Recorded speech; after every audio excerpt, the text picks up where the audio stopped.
Aún así, la herramienta que van a usar para resolver ese problema, bueno, esa sí la voy a discutir con detalle el día de hoy. Así es que pueden ir avanzando con la exploración de esa herramienta, con la implementación, y bueno, dejamos la discusión del problema sobre el que van a trabajar para el lunes. De manera que no los atiborre de información el día de hoy, ¿no? Ya de por sí les digo, la clase está un poquito densa con este método que vamos a revisar. Vamos a continuar con la discusión de metodologías de optimización. Recuerden que en la sesión anterior empezamos a explorar una, ¿no? Que es el método de descenso de gradiente. Antes de eso, describimos qué es un problema de optimización. Vimos que es un problema también de búsqueda en un espacio de soluciones, en el que el agente, pues, tiene que encontrar una combinación de acciones que lo lleven a maximizar una función de desempeño o a minimizar una función de costo. Y por ahí fue que describimos el algoritmo de descenso de gradiente como una metodología bastante estándar para resolver este tipo de problemas. Hay un detalle con el método de descenso de gradiente. Este método es muy sensible a la suposición inicial que hacemos de la solución. Si empezamos muy lejos del óptimo, lo que va a suceder muy probablemente es que nuestra búsqueda o la búsqueda de la gente se quede atorada en una posición que no va a ser la óptima. Vamos a llamarle a este tipo de posiciones, pues, soluciones locales u óptimos locales, ¿no? No llegamos a la mejor solución, sino que llegamos a una que puede ser buena, pero no la mejor. Eso es lo que sucede con el método de descenso de gradiente. Es una desventaja. Y bueno, hay algunas metodologías que se proponen para darle la vuelta a este problema.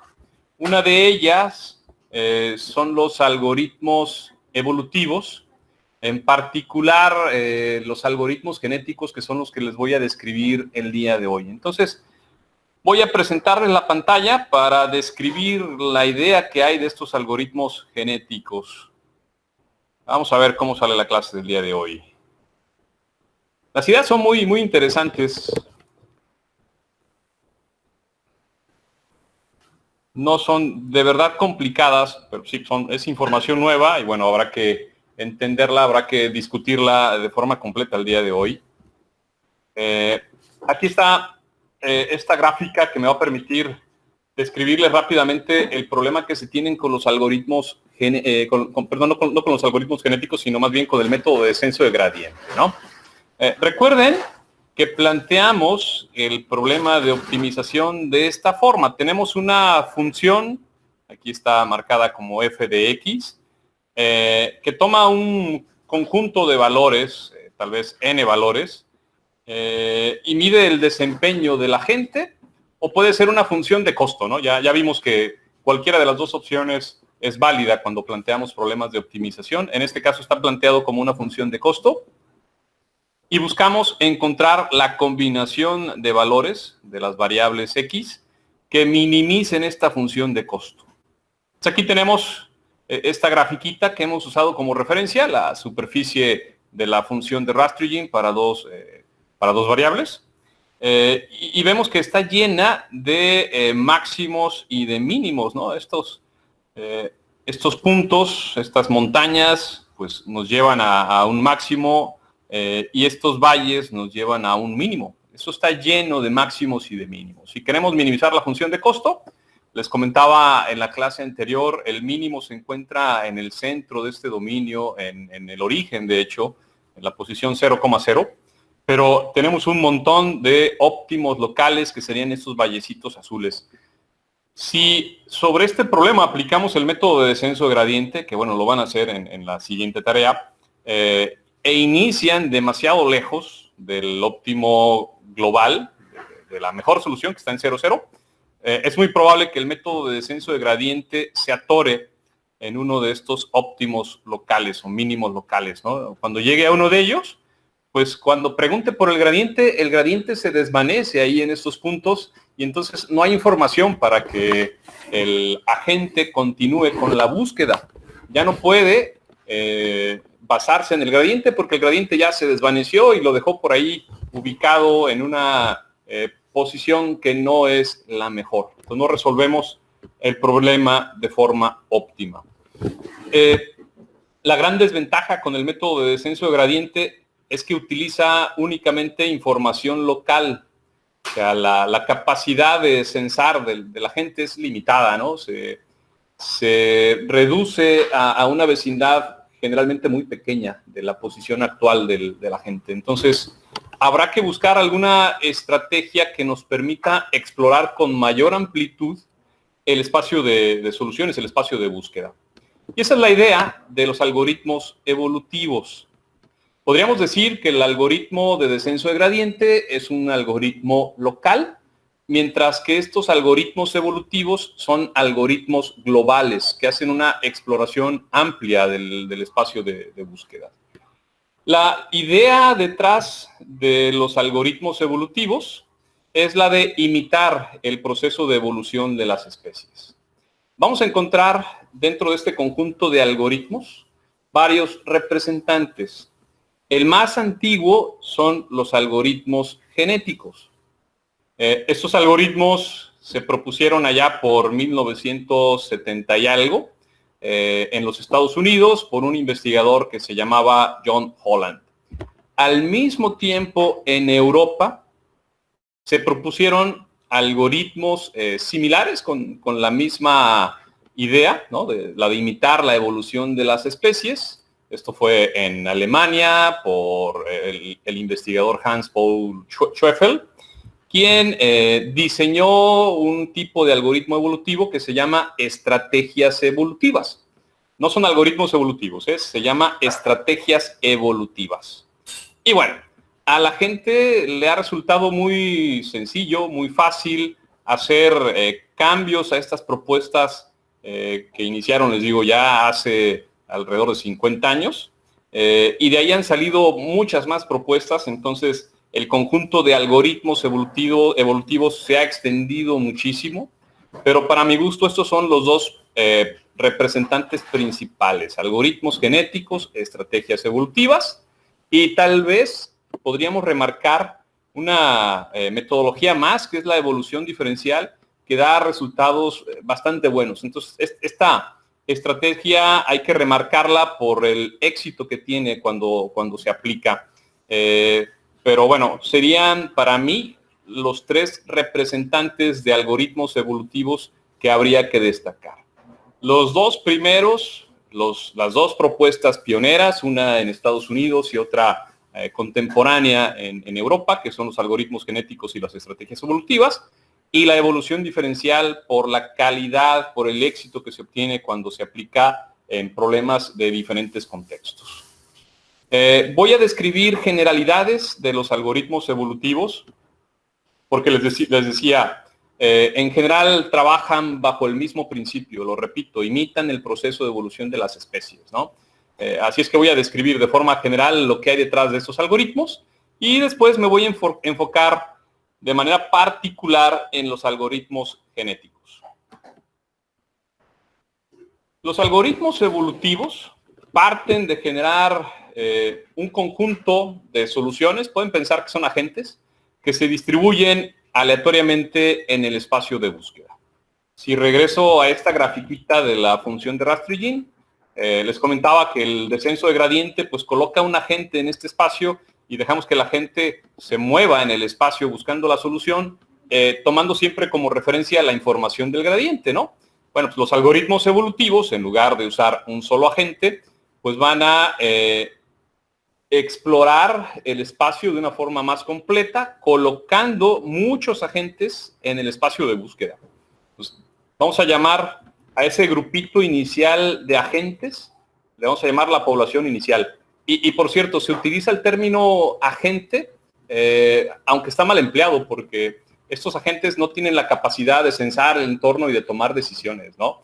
Nosotros vamos a manipular, digamos, el comportamiento de estos agentes. Así es que, estrictamente hablando, estas soluciones que vamos a distribuir aleatoriamente sobre el espacio no son agentes, no se ajustan a la definición, pero es muy común llamarles agentes. Entonces, ahí sean un poquito flexibles con la definición, ¿sale?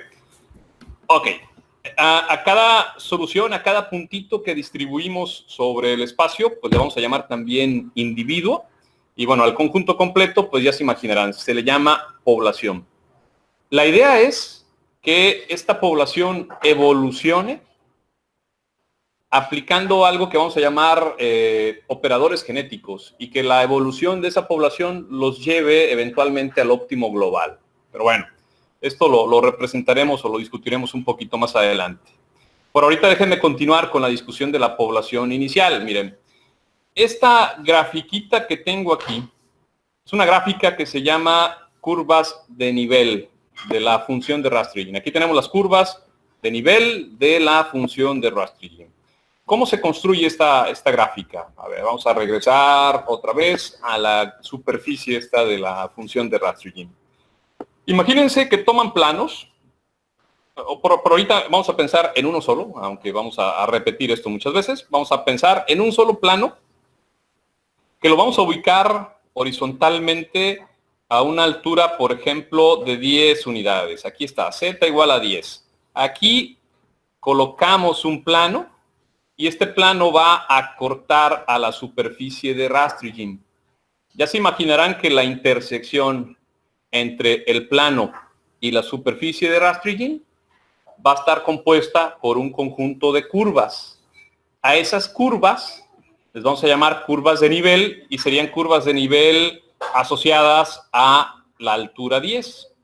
Y bueno, repitan este proceso para diferentes alturas. Háganlo también para una altura de 5, para una altura de 15, de 20. Y bueno, coloquen diferentes planos, todos horizontales, a diferentes alturas. Cada plano va a cortar a la superficie de la función de Rastrigin y la intersección entre cada plano y la superficie de Rastrigin va a estar compuesta por un conjunto de curvas.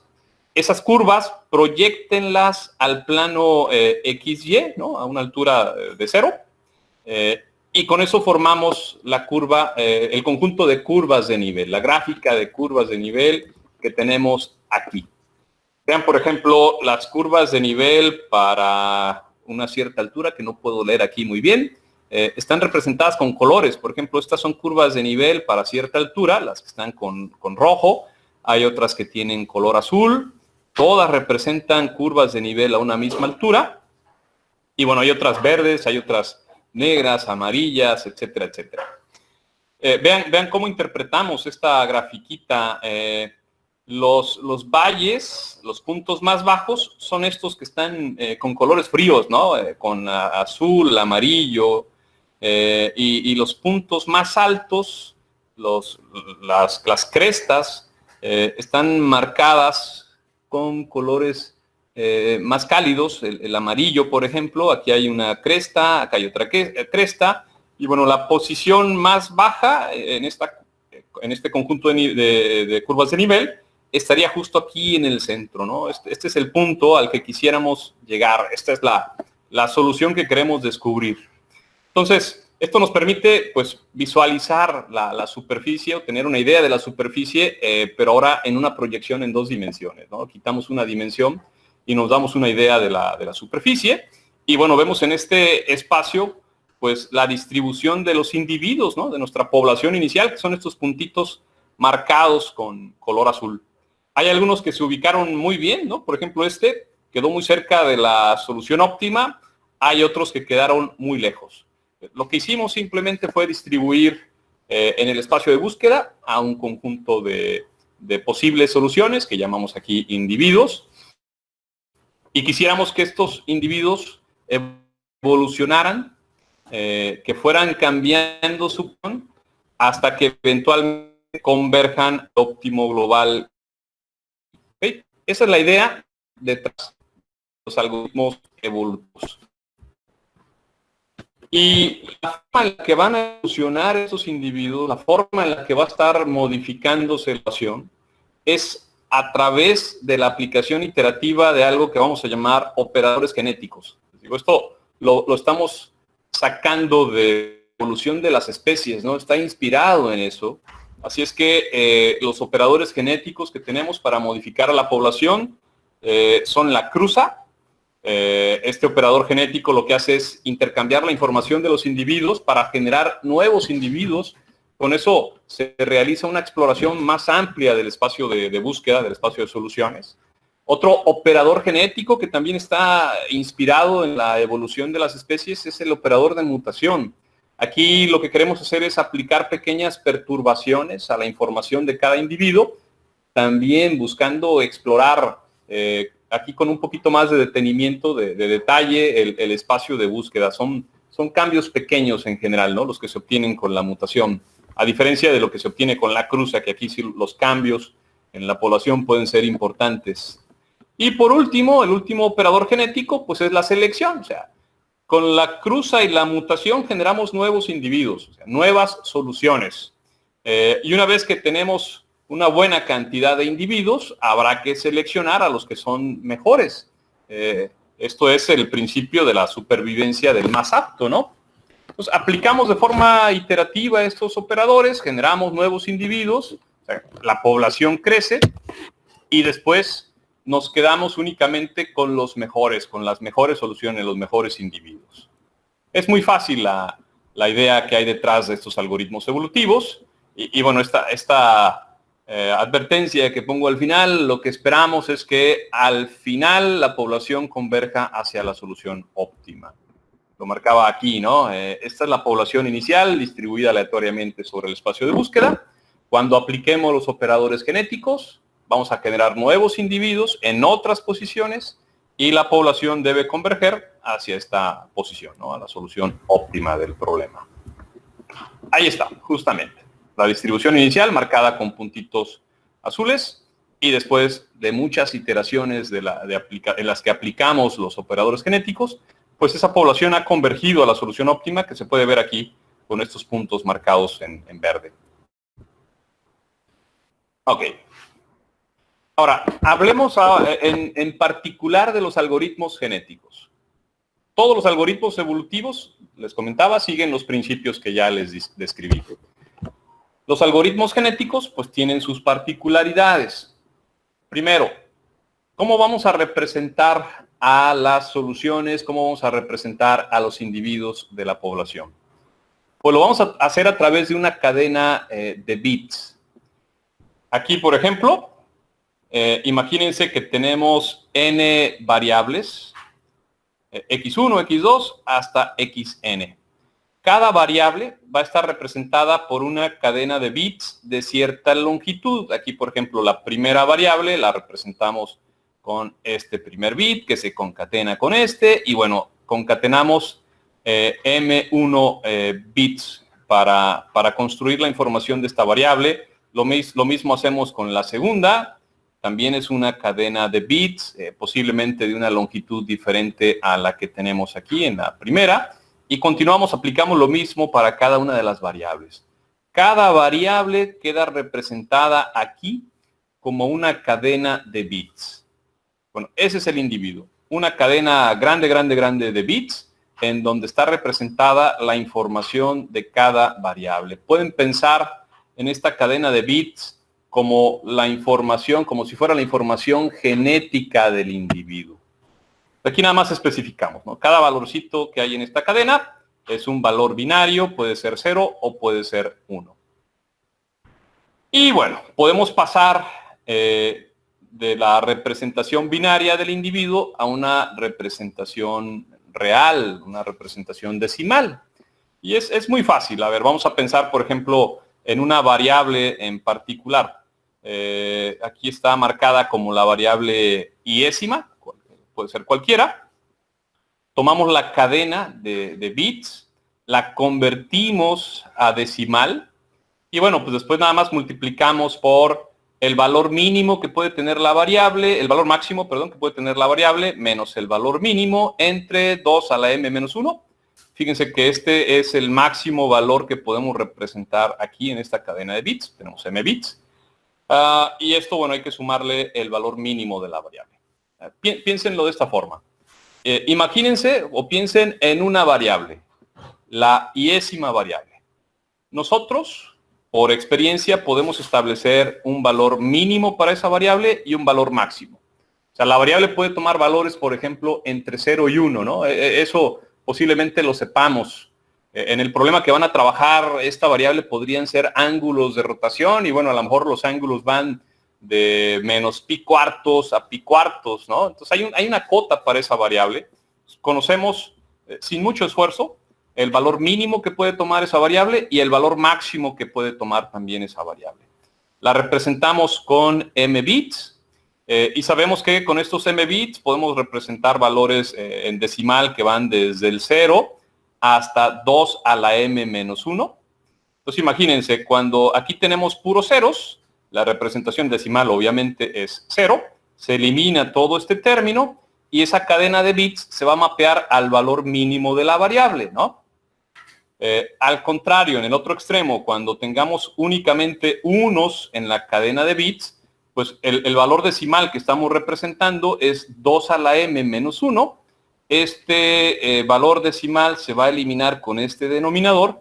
Nos va a quedar el valor máximo de la variable menos el valor mínimo más el valor mínimo. Obviamente, esto se mapearía al valor máximo de la variable. Cualquier otra combinación de bits, pues bueno, nos va a representar valores de la variable de interés que van a estar entre el mínimo y el máximo. Bueno, pues esa es la representación que hacemos de cada individuo. No estamos más que seleccionando valores de la variable y esos valores quedan codificados en esta cadena de bits. Ok, jóvenes, deténganme por favor, si hay alguna duda, hagan preguntas en el momento oportuno para no ir avanzando y que esto vaya quedando en el aire, ¿sale? Ok, claro, el valor de cada bit, cuando vayamos a construir a cada uno de estos individuos, pues se inicia de forma aleatoria. Entonces imagínense, ya generamos estas cadenas de bits que representan a cada uno de los individuos y definimos, tal vez, vamos a indicar que la población va a tener un total de 100 individuos o de 1000 individuos. Aquí la cantidad de individuos pues puede depender o puede estar ligada a qué tan fina queremos la solución, ¿no? Qué tan complejo es el problema. O sea, si es un problema muy complicado que tiene muchos óptimos locales, como la función esta de Rastrigin que les he mostrado, pues es probable que quiera usar muchos individuos, ¿no? Si la función no es muy compleja, no tiene demasiados óptimos locales y no es tan fácil pues que se atore en un óptimo local la búsqueda, pues entonces puedo elegir un número pequeño de individuos. También otro criterio con el que puedo seleccionar el número de individuos tiene que ver con el número de variables. Si tengo un problema en el que el número de variables es pequeño, 1, 2, 3 variables, pues es posible que quiera tantos individuos. Pero si el número de variables es alto, 10, 15, 20 variables, entonces voy a requerir seguramente una cantidad de individuos muy grande, porque el espacio de búsqueda va a ser así también, va a ser muy amplio. Están aumentando en mucho, ¿no? la dimensionalidad del problema. Entonces, este es un parámetro que tengo que definir. Es otro más. Fíjense que ya van dos parámetros, ¿no? Primero, ¿cuántos bits voy a usar para representar al individuo? Y segundo parámetro, ¿cuántos individuos voy a tener en la población? Bueno, ya que defino eso, pues ya tengo manera de construir esta población inicial que voy a llamar población de padres. Estos padres tienen que generar una nueva población de hijos, ¿no? Vamos a pensar en generaciones.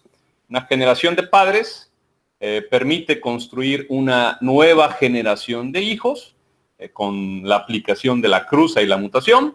Y una vez que tengo esa nueva población de hijos, pues ya tendré que elegir entre los padres y los hijos, ¿no? A ver cuáles son los mejores para construir una nueva generación. Por ahí va la idea. Vamos con detalles. A los padres, a la población de padres, pues tengo que aplicarles operadores genéticos. O sea, para generar nuevos individuos, pues tengo que cruzar padres, ¿no? El operador primero que voy a aplicar es el de cruza. Este operador va a seleccionar a 2 individuos de la población y va a combinar su información genética, sus bits, los va a combinar para generar un nuevo individuo. Es lo que decimos aquí, ¿no? El operador de cruza selecciona a 2 individuos y va a producir un nuevo individuo. Profe, Aquí hay muchas, sí. ¿se seleccionan al azar? Sí, pero la probabilidad de seleccionar a un individuo debe estar en proporción de su aptitud. A ver, aquí me estoy adelantando tal vez un poquito, pero ya lo tengo que explicar. Para cada individuo, pues tenemos que definir una función de desempeño, ¿no? Y esa función de desempeño se llama función de aptitud. Nos indica qué tan bien nos resuelve el problema. Fíjense que si estamos minimizando una función de costo, me voy a regresar hasta el inicio. Ahorita regresamos a la discusión. Si estamos minimizando una función de costo, pues la función de aptitud podría ser algo relacionado con el inverso de la función de costo o el negativo de la función de costo, ¿no? De manera que un individuo que tenga asociada una función de costo pequeñita, pues si toman el inverso va a ser grande y esa podría ser su aptitud, ¿no? Entonces, a cada individuo lo vamos a evaluar a través de una función de aptitud que tiene que estar relacionada con la función de costo, ¿no? Entonces, cuando quieran seleccionar individuos para hacer la cruza, seleccionan a los individuos que tienen la mayor aptitud con mayor probabilidad. La probabilidad para un individuo, la probabilidad de ser seleccionado está en proporción de su nivel de aptitud. Los individuos con la menor aptitud tienen menos posibilidades de ser seleccionados. Los individuos con la mayor aptitud tienen más probabilidad de ser seleccionados. Bueno, y aquí viene justamente lo que les comentaba, ¿no? ¿Cómo lo hacemos? Podremos usar, por ejemplo, algo que se llama torneo N-ario. N puede ser 1, 2, 3, no 1, perdón, si no, no sería torneo. Podría ser 2, entonces tienen torneo binario, podría ser 3, 4, qué sé yo. O sea, aquí podrían seleccionar, por ejemplo, aleatoriamente a 2 individuos, si es un torneo binario, y luego quedarse con el que tenga la mayor aptitud de los dos. Y otra vez, repetir el proceso, ¿no? Seleccionar aleatoriamente, ahí sí, entre todos de forma pareja, de manera uniforme, seleccionar 2 y entre esos 2 quedarse con el que tenga la mayor aptitud y con eso ya tienen a los 2 individuos que van a cruzar, ¿no? Y bueno, ese conjuntito de donde seleccionan podrían ser 5 individuos, seleccionen por ejemplo 5 individuos, entre los 5 quede con el que tenga aptitud, repitan entre los 5 con el que tenga la mayor aptitud, ya tienen los 2 individuos que van a cruzar. Esa es una opción, torneo N-ario, y repito, N puede ser 2, 3, de ahí en adelante. 1 no tiene sentido, ¿verdad?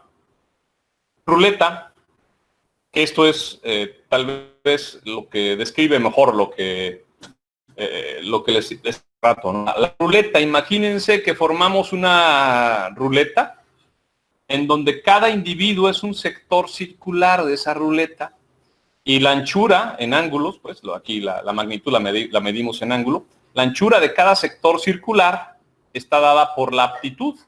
De manera que los individuos que tengan la mayor aptitud tienen asociado un sector circular con mayor anchura, con mayor ángulo.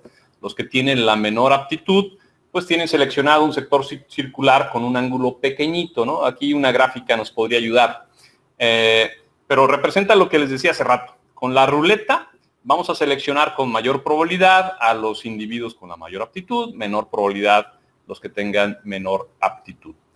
La idea, se supone, es echar a girar esa ruleta, seleccionar entonces cuando se detenga pues el individuo que tenga asociado el sector circular en donde se detuvo la ruleta.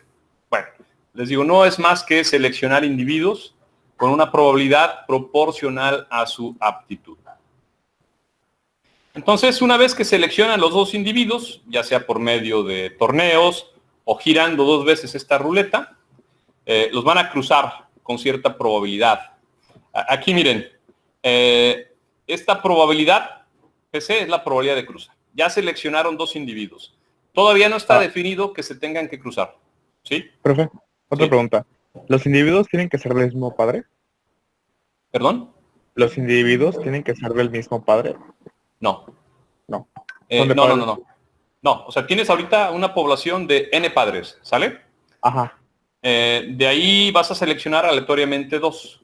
No sé si entendí tu pregunta. En general, lo Creo que que sí. esperas es que estos dos padres sean diferentes, ¿no? Ok. Por casualidad, puede ser que selecciones al mismo padre, ¿no? Que lo repitas, pero bueno, cuando combines su información genética te va a dar un nuevo individuo que va a ser igual a este padre que repetiste, entonces no tiene mucho sentido. Esperarías que los dos individuos que vas a cruzar sean diferentes. ¿Ok? Ok, gracias. Entonces, fíjense, hay un parámetro por aquí que es la probabilidad de cruzar. O sea, ya seleccionaron a los dos individuos, pero todavía no se ha definido que se crucen. Entonces, esta probabilidad, pues la pueden fijar, por ejemplo, en 0.3, ¿no? Entonces, nada más el 30% de las parejas que formen de esta manera, pues se van a cruzar. Si lanzan un volado, por ejemplo, generan un número aleatorio entre 0 y 1 y ese número aleatorio es menor que la probabilidad de cruza, entonces cruzan a los dos individuos, combinan su información genética. Si ese número aleatorio que generaron es mayor que la probabilidad de cruza, entonces lo que hacen es seleccionar aleatoriamente a uno de los dos individuos y es el individuo que pasa a la población de hijos. Bueno, habrá que definir un valor para la probabilidad de cruza. Es un parámetro también que tenemos que especificar. Es uno más. Ahora imagínense que ya decidieron que van a cruzar a los dos individuos, a los dos padres. ¿Cómo realizamos la cruza? La idea es intercambiar la información genética. Aquí está el primer padre, el segundo, esta es la información genética del primero, esta es la información genética del segundo. Lo que vamos a hacer es elegir aleatoriamente una posición de cruza. Aquí, por ejemplo, la posición de cruza que se seleccionó es esta de aquí. Y entonces vamos a formar dos subcadenas, ¿no? La primera subcadena la tomamos del primer individuo, quedó definida esa primera subcadena por la posición de cruza, y bueno, la segunda subcadena la tomamos del otro individuo, que sería el complemento, ¿no? de la primera subcadena. Pues aquí está marcado con colorcitos las dos subcadenas que vamos a tomar para formar el nuevo individuo. Profe, una pregunta. Sí. Es que, o sea, ¿cómo sé cuánto tomo de cada individuo?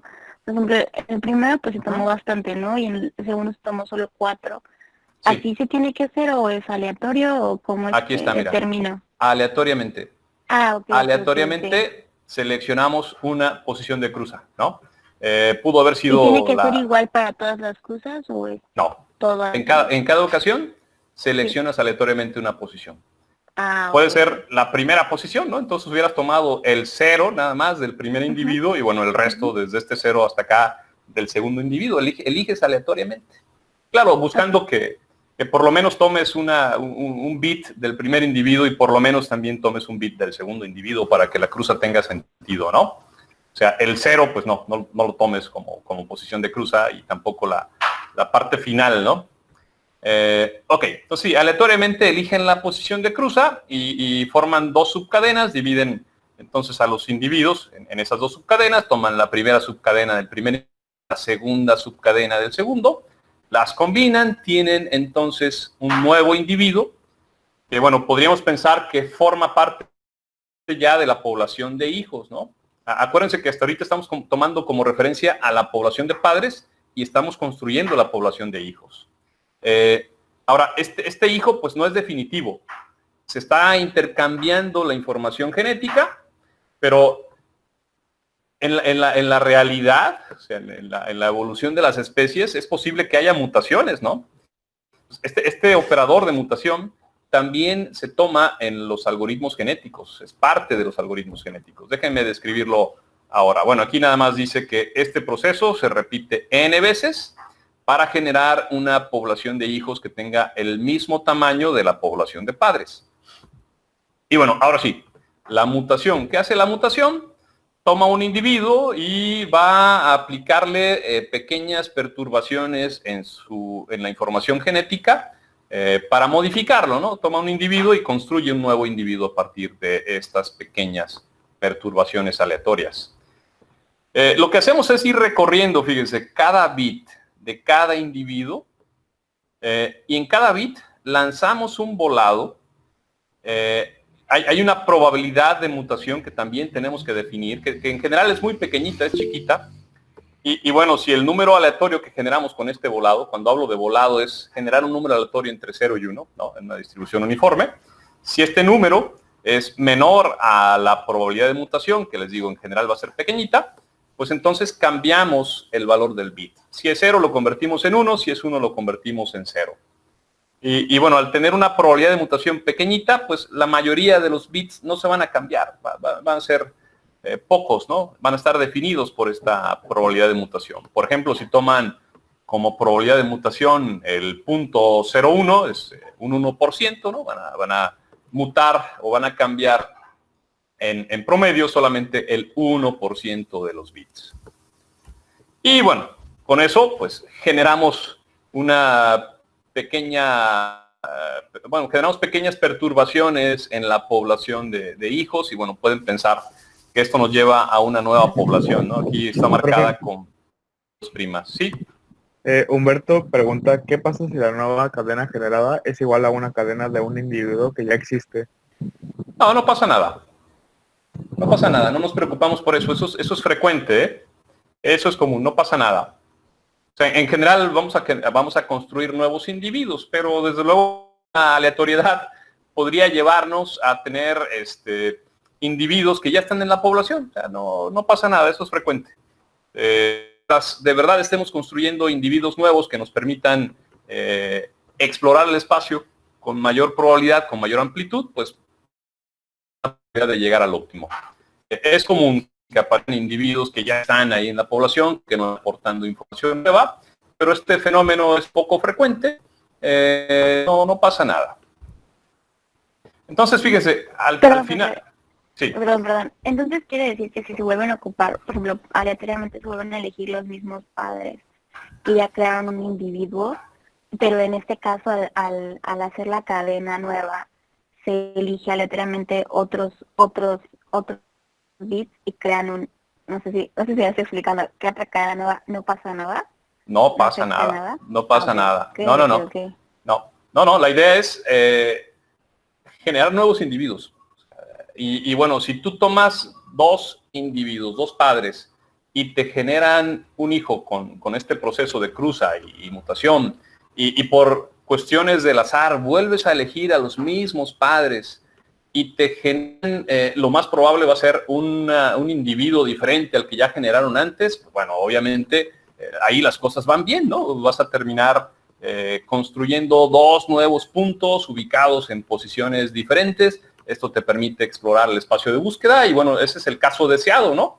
Pero si por casualidad estos dos padres te generaron un individuo y luego los volviste a seleccionar y te generaron un individuo con la misma información genética del que ya te habían generado, pues digo, tienes dos puntos ubicados en la misma posición, dos individuos ubicados en la misma posición. De verdad, es poco probable que esto suceda.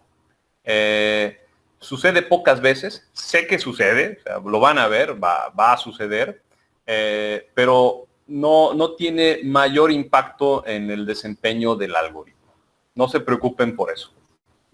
Gracias, profe. Ok. O sea, al final de cuentas, miren, ya tenemos dos poblaciones, la de padres, la de hijos, y sí, claro, la de hijos seguramente va a tener algunos padres por ahí repetidos, ¿no? Copiamos la información genética porque decidimos no cruzarlos, por ejemplo, y copiamos al padre, pues eso les digo es común. Ahora habrá que seleccionar entre la población de padres y la población de hijos a los mejores individuos. Hay muchas opciones. Unimos, por ejemplo, las dos poblaciones. O sea, ya nos olvidamos de distinciones entre padres e hijos. Y los ordenamos, a ver, vamos a ordenar a esas dos poblaciones, o esa población que construimos, ya es única, ordenarla de acuerdo a la aptitud, y vamos a quedarnos con los N mejores individuos. No importa si son padres, no importa si son hijos, los ordenamos, nos quedamos con los N mejores. A esta estrategia se le llama elitismo. Hay otra estrategia en la que ponemos a competir a los padres y a los hijos, ¿no? Tenemos la población de que, bueno, cada individuo está identificado por un índice, desde 1 hasta n. Tenemos a la población de hijos también, cada individuo está identificado por un índice, desde 1 hasta n. y entonces ponemos a competir al padre 1 con el hijo 1, nos quedamos con el que tenga la mayor aptitud, después al padre 2 contra el hijo 2, y nos quedamos entre los dos con el que tenga la mayor aptitud, y bueno, así nos vamos hasta el enésimo, hasta la enésima pareja, en donde seleccionamos entre el padre y el hijo el que tenga la mayor aptitud. Esta es otra estrategia. Cada una tiene sus ventajas y sus desventajas. O sea, esta estrategia, la de elitismo, parecería prometedora, ¿no? Vamos a unir a los padres y a los hijos y nos vamos a quedar con los N mejores. Parece bastante ventajosa. En la práctica, lo que puede pasar con esta estrategia es que convergen muy rápido a una solución que podría no ser la óptima. Entonces, esto podría llevarlos a la misma desventaja de los algoritmos genéticos, del algoritmo de descenso de gradiente, perdón. Mientras que esta, bueno, limita esa convergencia prematura. O sea, hay más probabilidades de llegar al óptimo global con la segunda, aunque pueden tardar más, ¿no? O sea, la primera puede converger muy rápido al óptimo global, aunque a veces se equivoca. La segunda puede converger tal vez de una manera más lenta, pero podrían llegar con mayor seguridad al óptimo global. Pues ahí tienen dos estrategias, habrá que probar cada una de ellas en el problema que tengan enfrente, ¿no? Ok, el pseudocódigo, a ver, para la aplicación de los algoritmos genéticos. ¿Qué tienen que definir? Tienen que definir función de costo, que tendrán que cambiarla por una función de aptitud o función de desempeño, ¿no? Esta F es la función de aptitud. Les digo que seguramente la van a construir a partir de una función de costo, es probable. Esta indica el total de individuos en la población. Para cada variable tienen que definir cuál es el valor mínimo y cuál es el valor máximo. Saben cuáles son las cotas de cada variable. Tienen que definir cuál es la probabilidad de mutación, tienen que definir cuál es la probabilidad de cruza y tienen que indicar cuántos bits van a usar para representar a cada individuo. Son parámetros que ustedes tienen que definir. Hay que ir aleatoriamente a la población, ¿no? Hay que construir a cada individuo dando valores a los bits, a la cadena de bits, aleatoriamente. Iteran. Aquí a cada iteración le vamos a llamar generación.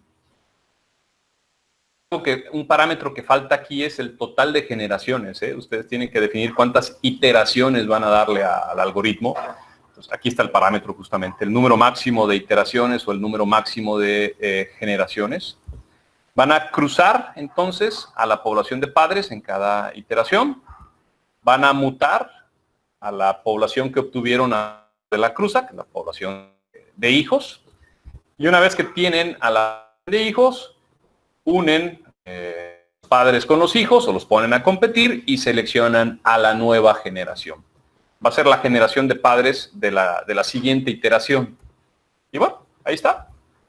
Aumentan el número de iteraciones y al final, después de este proceso, se quedan con el individuo que tenga la mayor aptitud, que sería la solución de su problema. Una idea muy, muy básica. Quiero explorarla con una libreta de Jupyter. Ya vamos a ponerle código a esto. Pero antes de hacerlo, no sé si hay alguna duda con respecto a la discusión que tuvimos ahorita de estos algoritmos.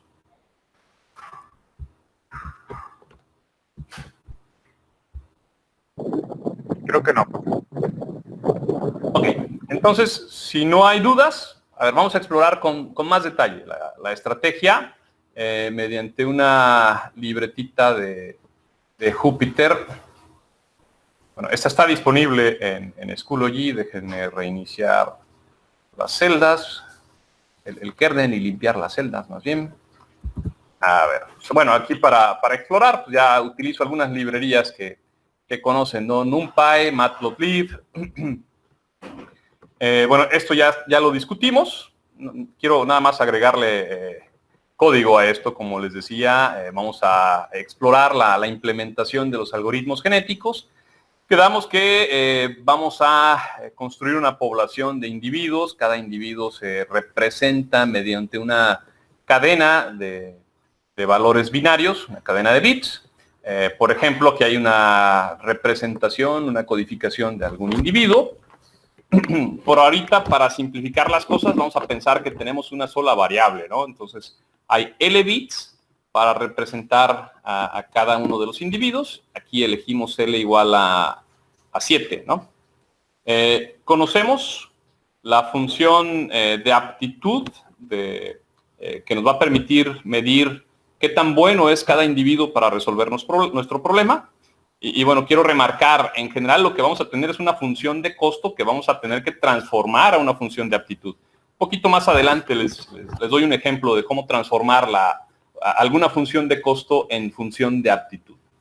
Repito, esta función de costo vamos a suponer que depende de una sola variable y que conocemos los límites de esa variable. Sabemos cuál es el valor mínimo que puede tomar, sabemos cuál es el valor máximo. Aquí está el intervalo que vamos a explorar para esta variable. Y bueno, podemos pasar de la representación binaria del individuo a una representación decimal, ¿no? Para hacer una analogía, podríamos decir que la representación binaria es el genotipo, la información genética, mientras que esta representación real sería el fenotipo con F, o sea, ya la forma que toma el individuo. Y aquí está la transformación, o sea, convertimos esa cadena binaria a decimal y bueno, multiplicamos por el valor máximo menos el mínimo, que es el rango de valores de la variable, dividimos entre 2L menos 1, que es el máximo valor decimal que podemos representar con esta cadena de bits, y lo sumamos al valor mínimo, y ya saben, con esto generamos valores entre el mínimo y el máximo, que es el rango de valores de esta variable, sí, la variable con la que estamos optimizando, ¿no? Ok. Aquí como ejemplo, vamos a pensar que la variable sobre la que vamos a trabajar está definida en un intervalo que va desde 1 hasta 2. Vamos a suponer que usamos 2 bits. Nada más podemos generar 4 individuos con esto, simplemente para ejemplificar. Podemos generar 4 individuos, 0, 0, 0, 1, 1, 0, 1, 1. Representamos en base 10 a cada uno de estos individuos, 0, 1, 2, 3. Y estos los mapeamos a un valor real, decimal. Recuerden, los bits son el genotipo con G, mientras que estos valores, los valores reales, son el fenotipo con F. Y aquí está la transformación en cada caso, ¿no? El mínimo, que es 1, más la representación en decimal de cada individuo, multiplicada por la anchura del rango de valores de la variable, que aquí es 1, va de 1 a 2. Entonces el rango es 1, dividida entre el máximo valor que podemos representar con estos 2 bits, que es 3, ¿no? O sea, a final de cuentas, nuestros individuos están separados por 1/3. Van de 1, 1 con 1/3, 1 con 2/3, hasta 2. Y bueno, en todo este proceso, si lo aplicáramos aquí, pues no podríamos generar individuos diferentes, no podríamos generar valores diferentes. Que eso es un detalle de los algoritmos genéticos. Una vez que definimos la longitud de la cadena, el número mínimo para la variable y el valor máximo para la variable, pues es como si hiciéramos una discretización de esa variable. Los individuos que generemos pues van a explorar, van a tomar valores dentro de ese conjunto discreto, ¿no? No podemos explorar esas variables de forma continua, sino que las estamos explorando de forma discreta por esta representación que hacemos, ¿no? Mediante una cadena de bits que pues, es al final de cuentas finita y discreta. En problemas multivariados, o sea, más de una variable, pues ya saben, tendremos que formar subcadenas. Aquí, por ejemplo, este individuo tiene una longitud de 6 bits y usamos 3 bits para representar a la primera variable y 3 bits para representar a la segunda. Entonces aquí están codificadas las dos variables. Podrían tener, obviamente, 3, 4, 5 variables codificadas aquí. Generamos la población inicial. Y bueno, ya incluso les voy a compartir el código que yo utilizo para hacer esta implementación de algoritmos genéticos, ¿no? Este tal vez no es el objetivo de la clase. Incluso podrían, para su proyecto, pensar en utilizar alguna librería especializada, ¿no? Aquí está el código con el que podemos generar a la población inicial. Tenemos que indicar cuántos individuos, tenemos que indicar cuántas variables tenemos en nuestro problema de optimización y cuántos bits vamos a usar para representar a cada variable. Aquí estoy usando el mismo número de bits para cada variable, pero esto lo pueden adaptar desde luego para usar una longitud diferente para cada variable. Podría ser el caso de que quisieran explorar con mucho detalle a una variable, entonces usan muchos bits para representarla, mientras que para otra variable pues no hay tanta importancia, ¿no? Podrían usar menos bits, la quieren explorar de forma burda. Y bueno, pues aquí guardamos entonces la población que vamos a generar en un vector, ¿sí? ¿Cómo podemos saber qué variable sería como más interesante de indagar? Depende del problema. Yo les voy a poner un problema en la siguiente sesión. Va a ser el problema de el proyecto de su parcial, en el que van a tener que definir valores de 3 variables. Un vector de traslación, un ángulo de rotación, y es probable que quieran explorar con más detalle el ángulo de rotación que las componentes del vector de traslación. Son preguntas que van a responder hasta que tengan el problema enfrente, ¿sale? O sea, depende del problema en general. Ok, entonces vamos a guardar los individuos en un vector. Pues aquí en este ciclo for pues vamos generando a cada uno de ellos, ¿no? Vamos a concatenar valores binarios, aquí lo iniciamos al individuo iésimo, y bueno, vamos recorriendo a cada una de las variables. Para cada variable pues generamos n bits, y bueno, simplemente vamos muestreando con la misma probabilidad el 0 y el 1, ¿no? Y los vamos concatenando. Ya que tenemos el individuo, pues lo colocamos dentro del vector de población, y bueno, es lo que regresamos al final. Generamos n individuos, que son cadenas de valores binarios. Hay n variables y cada una se codificó con n bits. Aquí, por ejemplo, vamos a generar 10 individuos. Tenemos 2 variables y vamos a usar 4 bits para representar a cada variable. Entonces vamos a tener individuos de 8 bits y aquí están, ¿no? Generamos los 10. Aleatoriamente ahí están construidos los individuos. Ahí tenemos la población inicial. Ok, y bueno, cada individuo, recuerden, es una posición en el espacio de búsqueda, y tenemos la necesidad de convertir el genotipo, la información genética, en información decimal, ¿no? Necesitamos conocer las representaciones reales de estos individuos. Entonces aquí viene la funcioncita con la que podemos convertir a cada individuo en un número, en un puntito en un espacio real, ¿no? Ok, ahí está la funcioncita, y bueno, nada más para ejemplificarla, especificamos cotas para las variables, menos 5 para el mínimo, 5 para el máximo, y esto es igual para cada variable. Tomamos un individuo, por ejemplo, el primer individuo de la población, y revisamos el genotipo y luego el fenotipo, ¿no?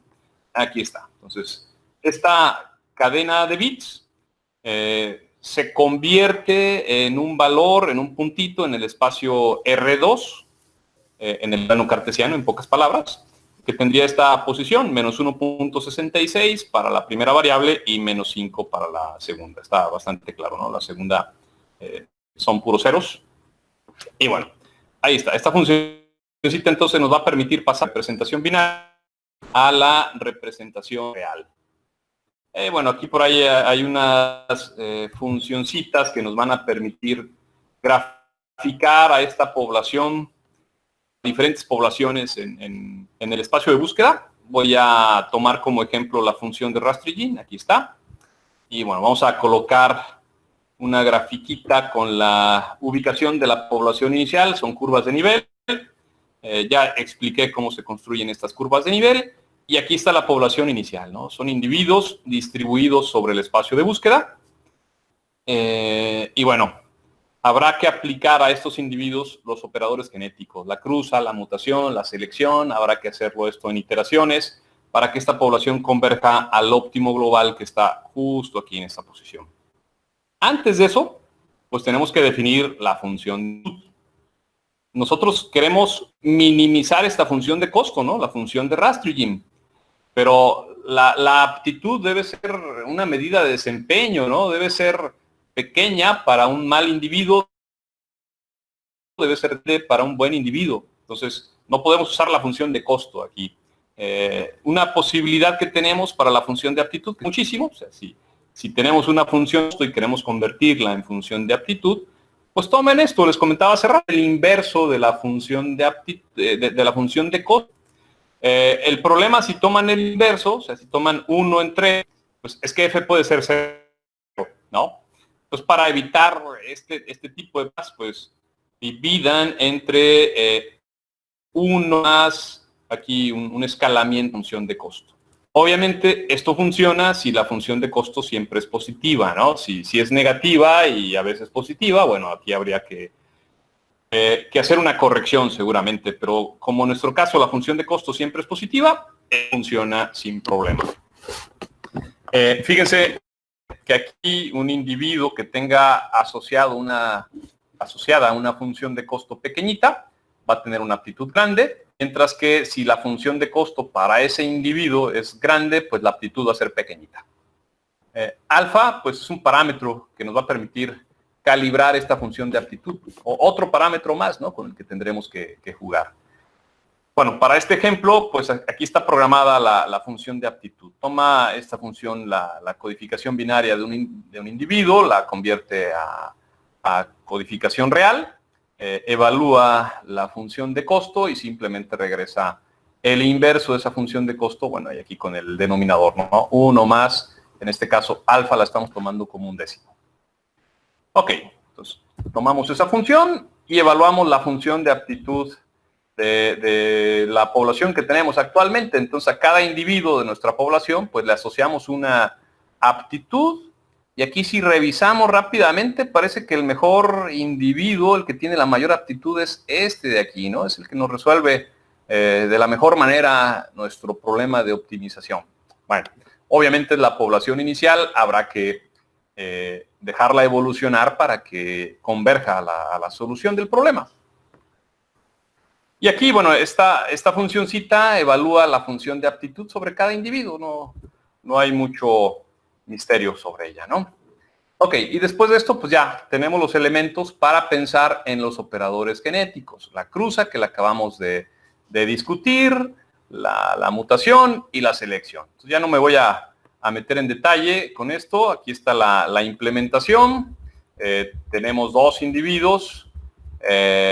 Habrá que seleccionar aleatoriamente alguna posición intermedia de la cadena y entonces habrá que tomar habrá que dividir a cada individuo, a cada padre en 2 subcadenas, que tomar del primer padre la primera subcadena y del segundo la segunda, las concatenamos y eso nos da el nuevo individuo. Pues aquí, por ejemplo, cruzamos al primer individuo o al individuo segundo, perdón, de la población inicial y al individuo tercero, los índices empiezan en 0, los cruzamos y formamos este nuevo individuo, nada más para ejemplificar. Ok, y recuerden, ¿no? Cada vez que se aplica la cruza, estamos generando un nuevo individuo y este proceso lo repetimos hasta que tengamos una población de hijos que sea igual en tamaño a la población de padres. Y bueno, por aquí viene el operador de selección, ¿no? Tenemos una cierta población, la calidad de cada individuo, la medimos a través de la función de aptitud. Esta función, por cierto, nos permite seleccionar a un individuo de la población usando la ruleta. Recuerden que lo que estamos haciendo aquí básicamente es seleccionar a cada individuo con una probabilidad que es proporcional a su aptitud. Eso es lo que estamos haciendo aquí. Y la analogía con esta ruleta en la que a cada individuo se le da una sección circular que es proporcional a la aptitud que tiene, pues es válida, ¿no? Giramos la ruleta y de esa forma seleccionamos a los individuos que vamos a cruzar.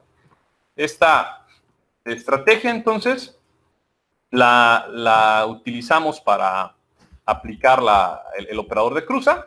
Aquí estoy tomando como referencia simplemente una probabilidad de cruza del 100%. O sea, cada vez que selecciona pareja de individuos, pues los voy a cruzar. No me lanzo un volado para ver si los cruzo o no. Ok, entonces aquí viene el proceso. Para en la población, lo que voy a hacer es seleccionar a los dos padres que voy a cruzar y bueno, los envío al operador cruza, genero un nuevo individuo y lo guardo en la población, ¿no? Es bastante claro.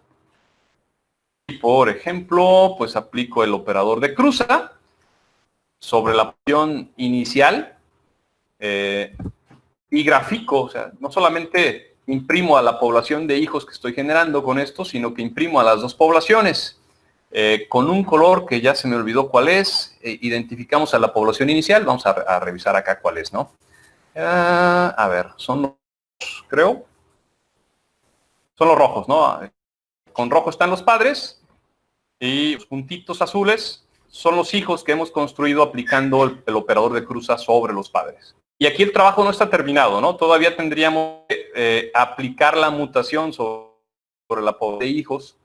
Y recuerden que lo que hacemos es recorrer a cada individuo de la población de hijos, cada bit, y en cada bit pues tendremos que definir si cambiamos el valor del bit o no. Esto se hace de forma aleatoria, hay una probabilidad pues que rige este proceso, que es la probabilidad de mutación. Y bueno, a ver, aquí está la funcioncita. Entra una población, que es la población de hijos, hay una probabilidad de mutación. Recorremos cada individuo, recorremos cada bit del individuo y en cada posición lanzamos un volado, que es generar un número aleatorio de una distribución uniforme entre 0 y 1. Si ese número que generamos es menor que la probabilidad de mutación, entonces cambiamos el valor del bit, ¿no? Tomamos el complemento que aquí está en este diccionario. El complemento de 0 es 1 y el complemento de 1 es 0. Y bueno, vamos concatenando. Si no se muta, entonces copiamos el valor del bit y no pasa nada con ese individuo, ¿no? O con ese bit. Ok, entonces aquí está la función con la que aplicamos la mutación. Definimos para ejemplificar una probabilidad de mutación de 1/100. Y bueno, aquí la población que obtuvimos después de la cruza, que es la población actual de hijos, la mandamos al operador de mutación. Y bueno, aquí están los individuos que acabamos de generar.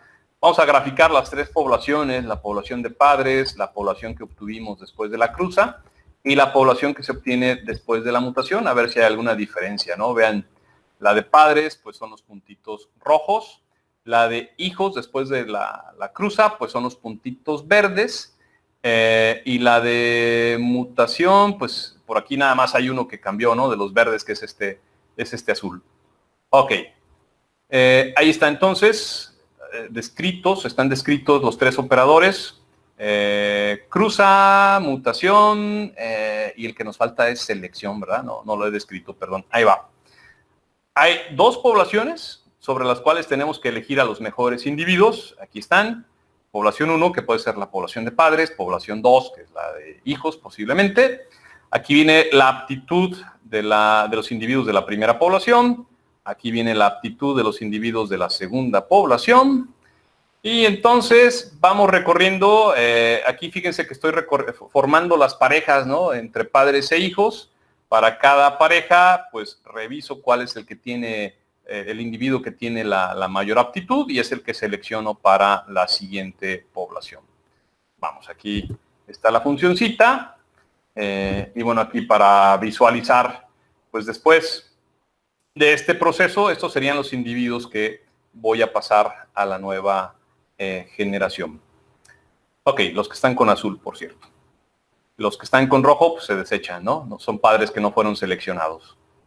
Y bueno, la evolución, al final de cuentas, aquí está el proceso, ¿no? Partimos de una población inicial, vamos a indicar cuántas generaciones vamos a aplicar en esta evolución. La población actual entonces es la población inicial y de forma iterativa, aquí la variable de control es el índice, vamos a evaluar la población de la aptitud de la población actual, vamos a cruzar a los individuos de la población actual, esta población que obtuvimos pues la pasamos por el operador de mutación, evaluamos la aptitud de esa nueva generación que estamos construyendo, esa nueva población, no es generación, nueva población, y después seleccionamos entre las dos poblaciones que tenemos, ¿no? A los mejores individuos, y estos son los que forman la nueva generación, y bueno, este proceso se repite de forma iterativa, y al finalizar, pues regresamos a la población última. Aquí está el proceso. Definimos, por ejemplo, que vamos a trabajar con poblaciones con 100 individuos, son 2 variables, 10 bits para representar a cada individuo.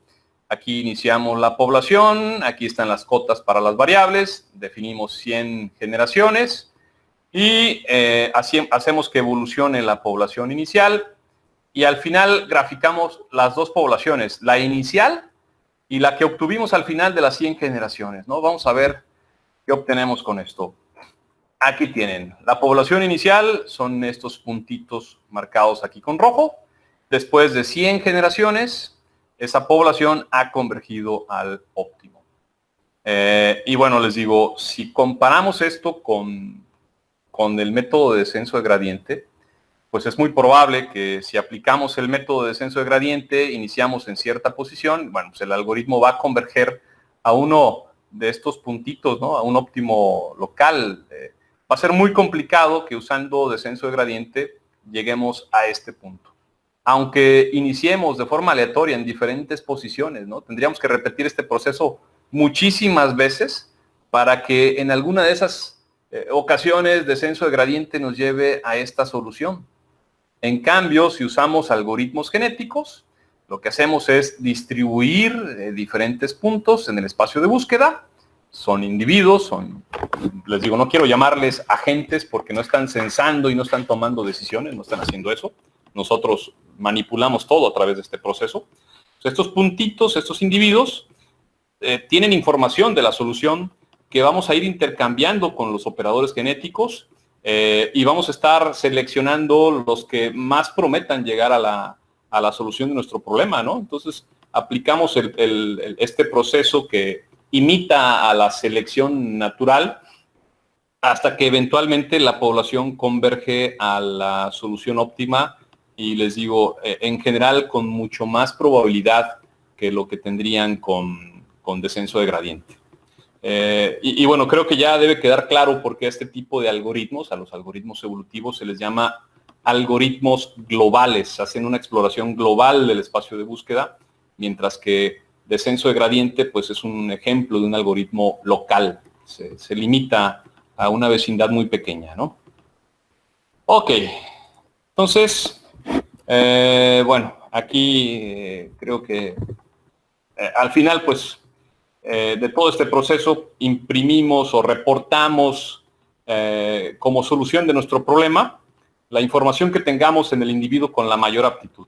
Tomamos la población actual o la última, medimos la aptitud, buscamos entre todos los individuos cuál es el que maximiza la aptitud e imprimimos esto como solución. Vean que llegamos a la posición prácticamente 0,0, ¿no? Que es el óptimo de nuestro problema, estamos muy cerquita de esa posición y bueno, la aptitud de ese individuo pues, es casi de una unidad.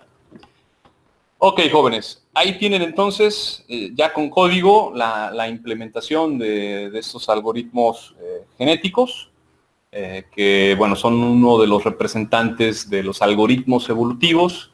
Me parece que son los pioneros, me parece que son todavía un caballito de batalla, no pueden aplicar esos algoritmos en muchos problemas con resultados bastante buenos. Son los más básicos también, ¿no? Muy elementales. No sé si hay alguna duda sobre lo que discutimos. El código o esta libreta de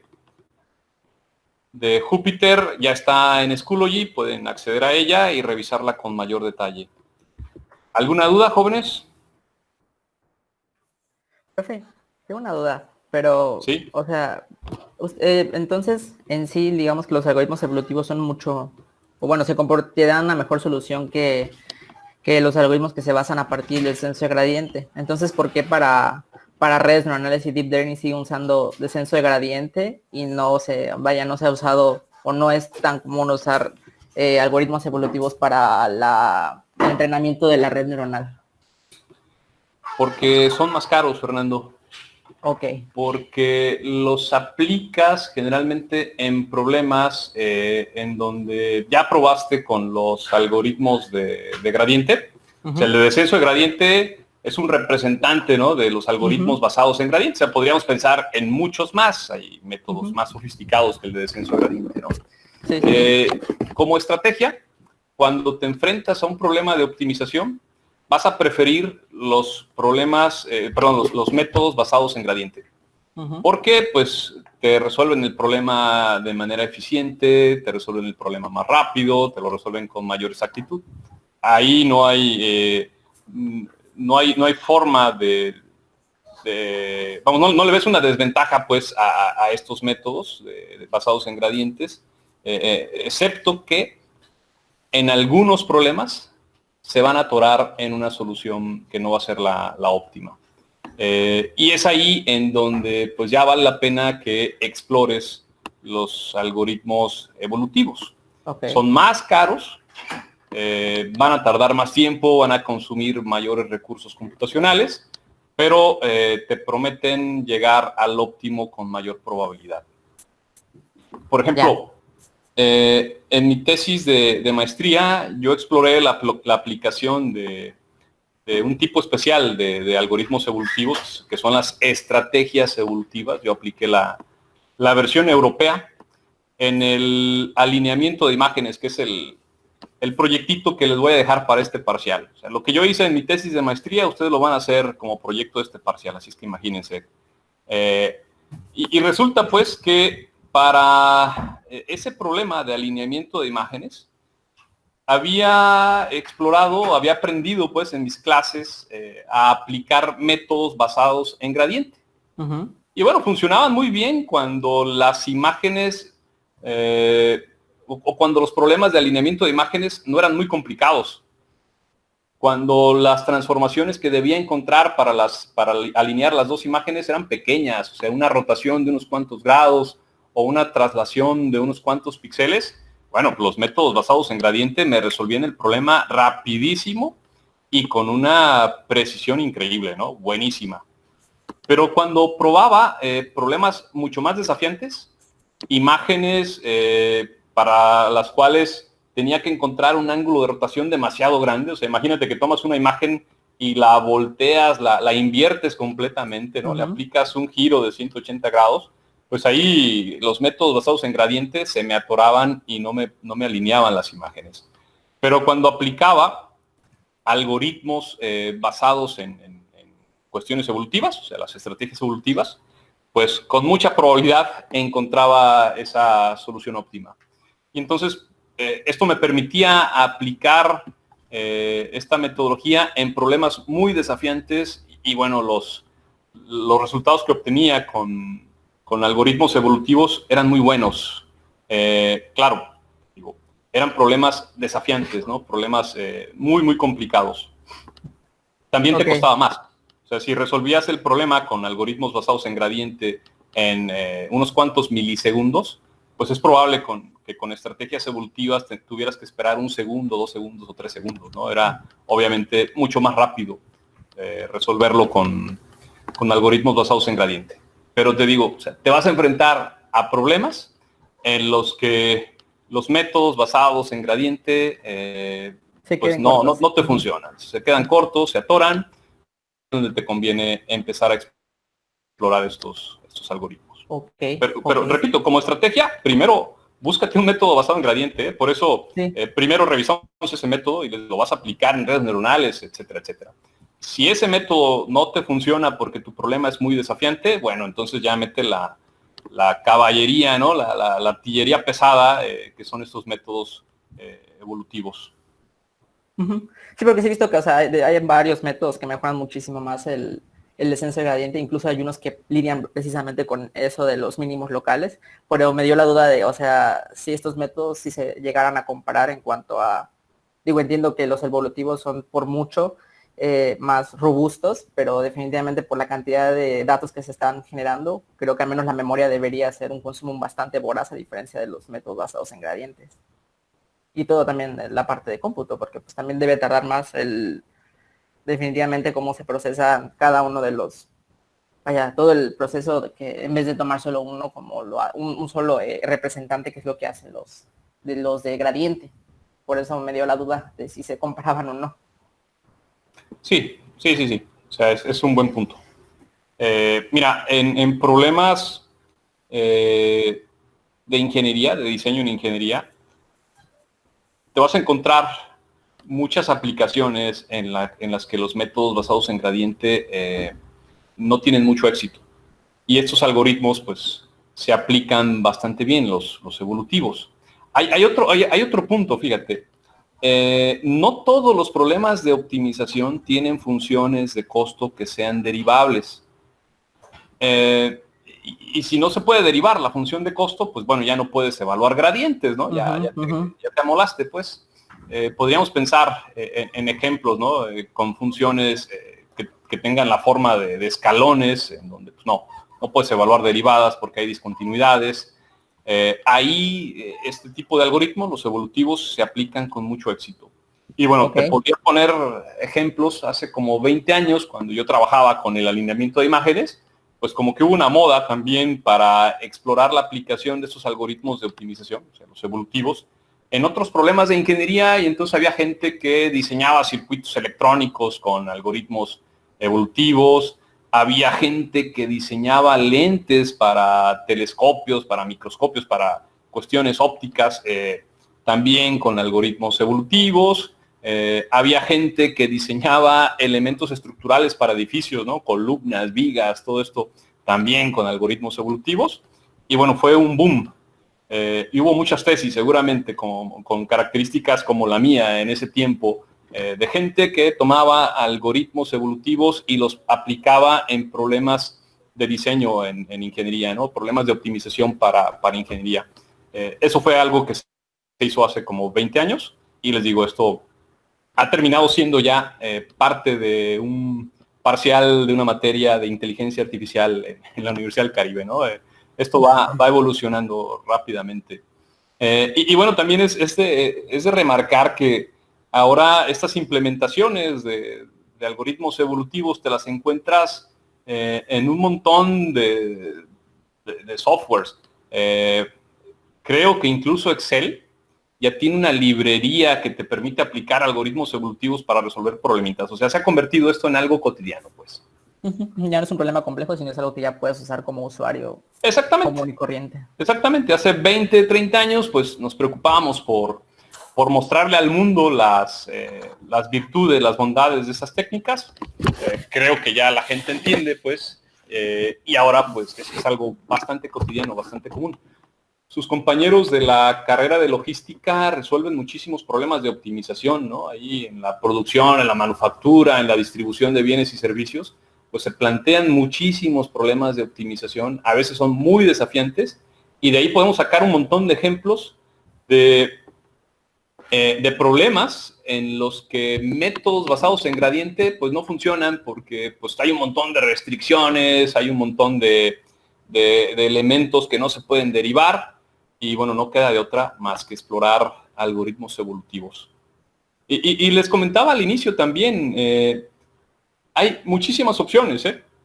O sea, no solamente empezaron estos algoritmos que imitaban la evolución de las especies, o sea, yo creo que por ahí arrancamos, pero después también hubo una moda de imitar algunas especies, ya no el proceso evolutivo, sino imitar el comportamiento de algunos animalitos, por ejemplo, las hormigas.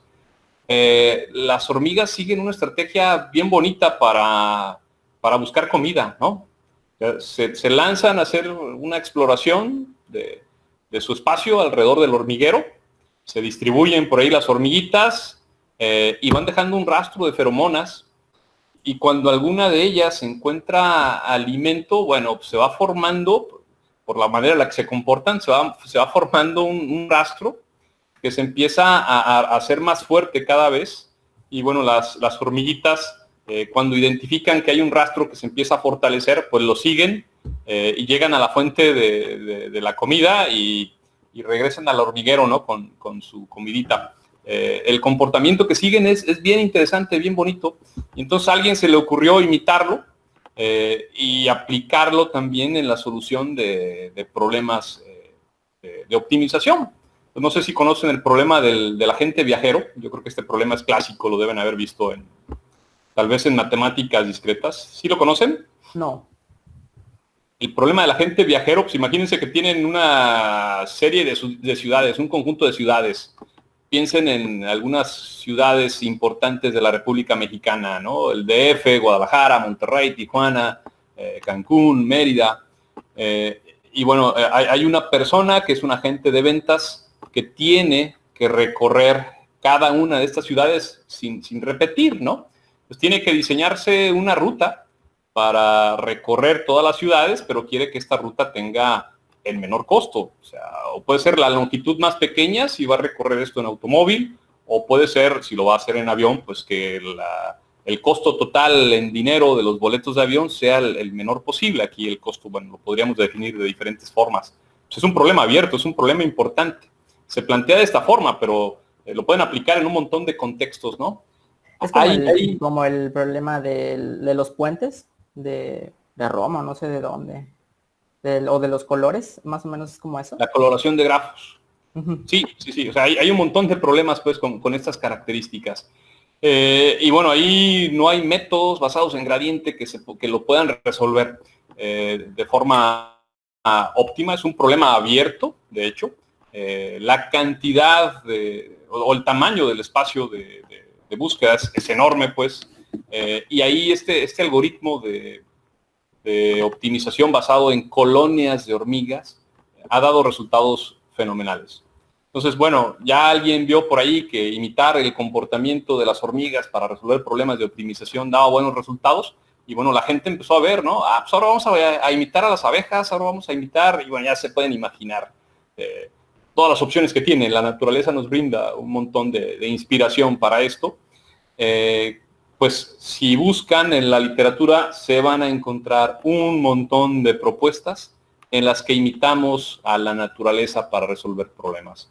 De hecho, hay un congreso que se lleva a cabo cada 2 años, que justamente se llama así, Resolviendo Problemas Imitando a la Naturaleza. Es bastante fuerte, es un problema, es un congreso muy importante a nivel mundial, y bueno, cada vez que se realiza este congreso, pues hay aportaciones muy interesantes. Es curioso, pues, como imitando a la naturaleza hemos sido capaces de resolver problemas desafiantes. A mí me tocó exponer, por cierto, mi trabajo en ese congreso en el 2002, si no mal recuerdo, ya en el año del caldo, en la prehistoria. Bueno, jóvenes, si les interesa, pues les puedo dejar por ahí bibliografía para que extiendan esto. Y sobre todo para que nos actualicemos, ¿no? Yo ya hace buen tiempo que no estoy a la moda en estos algoritmos, porque pues, hay muchísimas propuestas. A cada persona se le puede ocurrir algo diferente y bueno, aquí el gran problema es que entre tantas propuestas, ¿cómo identificar a la mejor, no? Por ahí, por cierto, esto me da pie para presentarle su tarea. Por ahí a alguien se le ocurrió que ante esta explosión de propuestas en las que imitábamos a la naturaleza, pues era importante establecer un benchmark, un marco de problemas que se usaran como referencia para todo el mundo, ¿no? Entonces esta persona dijo, a ver, nos vamos a inventar unos problemas de optimización bien desafiantes. Y si alguien me sale ahora que quiere imitar al pez león, ¿no? O qué sé yo, para resolver problemas de optimización, bueno, a ver, le voy a pedir primero que vaya a ese benchmark, que pruebe ahí su propuesta y si da resultados mejores que las propuestas que ya se han explorado, bueno, entonces ya se puede publicar, ya hay una evidencia a favor de su propuesta y a todo el mundo le va a interesar, ¿no? Es un filtro bastante bueno. Este benchmark de funciones, pues lo tienen ya por ahí en Schoology, es un documento en PDF sobre el que quisiera que probaran los algoritmos genéticos y el método de descenso de gradiente. Entonces, nada más para que no se me enfríen, para que pongan en práctica lo que revisamos el día de hoy y bueno, en la sesión de del lunes pasado. Van a tomar este documento, van a elegir varias funciones de este benchmark, son como 30 me parece, y van a explorar ahí las dos metodologías, descenso de gradiente y algoritmos genéticos. La programación es muy sencilla, ¿no? No les va a llevar mucho, ya ven que pueden tomar, les decía, como referencia lo que yo programé, o pueden buscar librerías especializadas para que no tengan que hacer la implementación desde cero. Simplemente preocúpense por la aplicación, ¿no? Por saber qué tienen que hacer, qué tienen que adaptar para resolver los problemas. Los detalles se los voy a presentar, se los voy a dejar ahí en Schoology, en una rúbrica seguramente. Las instrucciones van a estar claras, a más tardar mañana. Pero la idea, ya para cerrar, es que implementen los algoritmos genéticos, el método de descenso de gradiente, y los apliquen en la optimización con diferentes funciones de este benchmark. Si no hay dudas, entonces quédense al pendiente de estas instrucciones y bueno, nos veríamos el siguiente lunes ya para describirles el problema de optimización al cual se van a enfrentar. Bueno, ya se los adelanté. Alineamiento de imágenes. Habrá que darle los detalles este lunes, ¿sale? Si no hay dudas, nos vemos el lunes, jóvenes. Bueno, ¿va a subir la bibliografía que dijo? Si les interesa, claro, les subo algunos artículos para que la revisen. Sí, por supuesto. Por favor, profesor. Gracias. Sí. Ok. Bueno, nos vemos el lunes, jóvenes. Hasta luego, profe. Nos vemos. Hasta luego, profe.